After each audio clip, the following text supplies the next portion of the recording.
اے ایمان والو، جو مال ہم نے تم کو دیا ہے اس میں سے اس دن کے آنے سے پہلے پہلے خرچ کر لو جس میں نہ اعمال کا سودا ہو اور نہ دوستی اور سفارش ہو سکے، اور کفر کرنے والے لوگ ظالم ہیں۔ اللہ وہ معبود برحق ہے کہ اس کے سوا کوئی عبادت کے لائق نہیں، زندہ ہے، سب کو تھامنے والا، اسے نہ اونگ آتی ہے نہ نیند، جو کچھ آسمانوں میں اور جو کچھ زمین میں ہے سب اسی کا ہے۔ کون ہے کہ اس کی اجازت کے بغیر اس سے کسی کی سفارش کر سکے؟ جو کچھ لوگوں کے روبرو ہو رہا ہے اور جو کچھ ان کے پیچھے ہو چکا ہے اسے سب معلوم ہے، اور لوگ اس کی معلومات میں سے کسی چیز پر دسترس حاصل نہیں کر سکتے۔ ہاں، جس قدر وہ چاہتا ہے اسی قدر معلوم کرا دیتا ہے۔ اس کی بادشاہی اور علم آسمان اور زمین سب پر حاوی ہے، اور اسے ان کی حفاظت کچھ بھی دشوار نہیں۔ وہ بڑا عالی رتبہ ہے، جلیل القدر ہے۔ دین اسلام میں کوئی زبردستی نہیں ہے، ہدایت صاف طور پر ظاہر اور گمراہی سے الگ ہو چکی ہے۔ تو جو شخص بتوں سے اعتقاد نہ رکھے اور اللہ پر ایمان لائے، اس نے ایسی مضبوط رسی ہاتھ میں پکڑ لی ہے جو کبھی ٹوٹنے والی نہیں، اور اللہ سب کچھ سنتا ہے، سب کچھ جانتا ہے۔ جو لوگ ایمان لائے ہیں ان کا دوست اللہ ہے کہ اندھیرے سے نکال کر روشنی میں لے جاتا ہے، اور جو کافر ہیں ان کے دوست شیطان ہیں کہ ان کو روشنی سے نکال کر اندھیرے میں لے جاتے ہیں۔ یہی لوگ اہل دوزخ ہیں کہ اس میں ہمیشہ رہیں گے۔ بھلا تم نے اس شخص کو نہیں دیکھا جو اس غرور کے سبب سے کہ اللہ نے اس کو سلطنت بخشی تھی، ابراہیم سے اپنے پروردگار کے بارے میں جھگڑنے لگا؟ جب ابراہیم نے کہا میرا پروردگار تو وہ ہے جو زندگی دیتا ہے اور موت دیتا ہے، وہ بولا کہ زندگی اور موت تو میں بھی دے سکتا ہوں۔ ابراہیم نے کہا کہ اللہ تو سورج کو مشرق سے نکالتا ہے، آپ اسے مغرب سے نکال دیجئے۔ یہ سن کر وہ کافر ہکا بکا رہ گیا، اور اللہ بے انصافوں کو ہدایت نہیں دیا کرتا۔ یا اسی طرح اس شخص کو نہیں دیکھا جس کا ایک بستی پر جو اپنی چھتوں پر گری پڑی تھی گزر ہوا، تو اس نے کہا کہ اللہ اس کے باشندوں کو مرنے کے بعد کیوں کر زندہ کرے گا؟ تو اللہ نے اس کی روح قبض کر لی اور 100 برس تک اس کو مردہ رکھا۔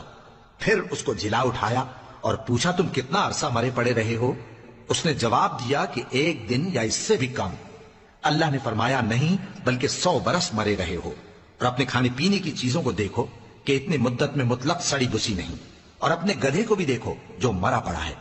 غرض ان باتوں سے یہ ہے کہ ہم تم کو لوگوں کے لیے اپنی قدرت کی نشانی بنائیں، اور ہاں گدھے کی ہڈیوں کو دیکھو کہ ہم ان کو کس طرح جوڑے دیتے اور ان پر کس طرح گوشت پوست چڑھائے دیتے ہیں۔ جب یہ واقعات اس کے مشاہدے میں آئے تو بول اٹھا کہ میں یقین کرتا ہوں کہ اللہ ہر چیز پر قادر ہے۔ اور جب ابراہیم نے اللہ سے عرض کیا کہ اے پروردگار مجھے دکھا کہ تو مردوں کو کیوں کر زندہ کرے گا، اللہ نے فرمایا کیا تم نے اس بات کا یقین نہیں کیا؟ انہوں نے کہا کیوں نہیں، لیکن میں دیکھنا اس لیے چاہتا ہوں کہ میرا دل اطمینان کامل حاصل کر لے۔ فرمایا کہ 4 پرندے لے لو، پھر ان کو اپنے سے ہلا لو اور ان کے ٹکڑے ٹکڑے کر دو، پھر ان کا ایک ایک ٹکڑا ہر ایک پہاڑ پر رکھ دو، پھر ان کو بلاؤ تو وہ تمہارے پاس دوڑتے چلے آئیں گے، اور جان رکھو کہ اللہ غالب ہے، صاحب حکمت ہے۔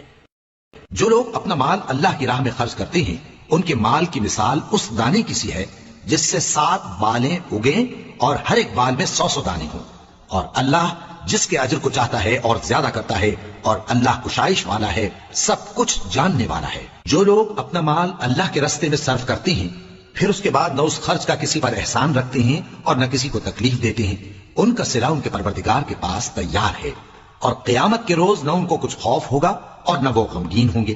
جس خیرات کے دینے کے بعد لینے والے کو ایذا دی جائے اس سے تو نرم بات کہہ دینی اور درگزر کرنا بہتر ہے، اور اللہ بے نیاز ہے، بردبار ہے۔ مومنوں، اپنے صدقات و خیرات احسان رکھنے اور ایذا دینے سے اس شخص کی طرح برباد نہ کر دینا جو لوگوں کو دکھاوے کے لیے مال خرچ کرتا ہے اور اللہ اور روز آخر پر ایمان نہیں رکھتا، تو اس کے مال کی مثال اس چٹان کی سی ہے جس پر تھوڑی سی مٹی پڑی ہو اور اس پر زور کا مے برس کر اسے صاف کر ڈالے۔ اسی طرح یہ ریاکار لوگ اپنے اعمال کا کچھ بھی صلہ حاصل نہیں کر سکیں گے، اور اللہ ایسے ناشکروں کو ہدایت نہیں دیا کرتا۔ اور جو لوگ اللہ کی خوشنودی حاصل کرنے کے لیے اور خلوص نیت سے اپنا مال خرچ کرتے ہیں ان کی مثال ایک باغ کی سی ہے جو اونچی جگہ پر واقع ہو، جب اس پر زور کا مے پڑے تو دگنا پھل لائے، پھر اگر مے نہ بھی پڑے تو خیر پھوار ہی صحیح، اور اللہ تمہارے کاموں کو دیکھ رہا ہے۔